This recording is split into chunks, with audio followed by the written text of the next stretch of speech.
Joke time! Erap, my friend, my gift ako for you. It's from India and it's a 10-feet snake. Nako, Senator Miriam, niloloko mo naman ako eh. 10 feet? Hoy, di ako ganun katanga. Ang snake walang feet.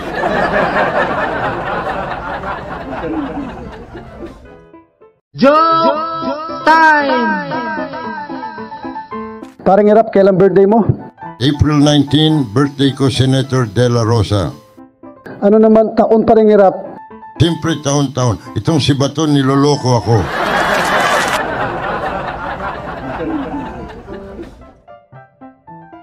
Joke time! Ang sabi ng gobyerno, don't lie, don't cheat, don't steal, don't sell drugs, and don't kill. Alam nyo bakit? Bakit nga Ma'am Miriam? Kasi ayaw ng gobyerno ng kompetisyon. Char?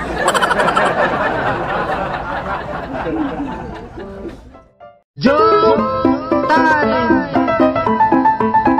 Class, habang absent si Ma'am Miriam, ako muna ang magtuturo sa inyo about our subject mathematics. Gusto kong sagutin ninyo ito.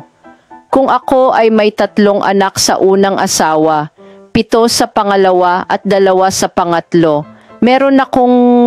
Kalandian po, isa kang kerengkeng, haliparot, kaladkarin, makati, mahilig, pariwara, at immoral.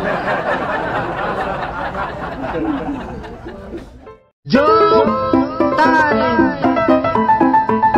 Nako, Erap, bakit ngayon ka lang? Tapos na ang meeting. Sorry na, Senator Miriam. Kasi, na-stuck kasi ako sa escalator ng 1 oras. Nag-brown out kasi.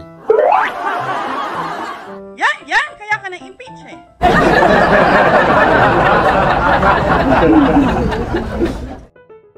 Joke time!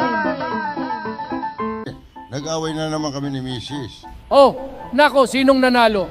Ha, sabihin na lang natin sa huli, siya ang lumuhod sa harapan ko. Wow, ang galing mo naman pala eh. Anong sinabi niya at napaluhod siya?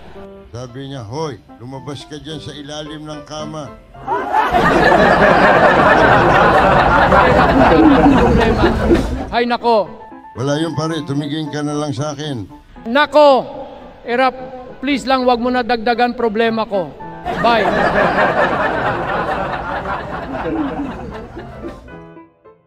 Joke time! Hello, Jinggoy. Oh, kumusta na kayo ng pamilya mo dyan sa Amerika? Okay lang kami dito ng mami mo.